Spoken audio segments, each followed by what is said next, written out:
Especially యవ్వన ప్రాయంలో మీరు ఉంటున్నప్పుడు దానియేలు వలె మీ జీవితంలో ప్రభువా నా శరీరమును ఎన్నటికీ నేను అపవిత్రపరుచుకోను అనే ఒక నిర్ణయము నువ్వు ఖచ్చితంగా తీసేసుకున్నావు అనుకో, వివాహం అయ్యేంత వరకు నా శరీరము ఏ ఒక్క స్త్రీ ఏ ఒక్క పురుషుడు ముట్టడానికి వీల్లేదు, ఖచ్చితంగా తీర్మానం తీసుకొని దాని మీద నిలబడ్డావు అనుకో, అది నిజంగా గొప్ప ఆశీర్వాదం.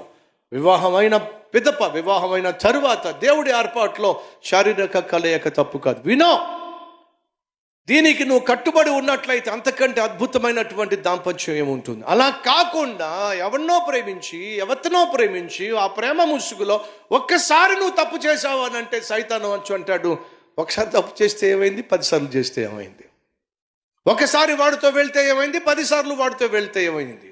చేయకుండా ఉండాల్సింది నువ్వు, చేసిన తర్వాత మళ్ళీ చేయనంటావు ఏమిటి? అదే మాట వాడు అంటాడు, అదే మాట అది అంటది. అర్థమవుతుందా?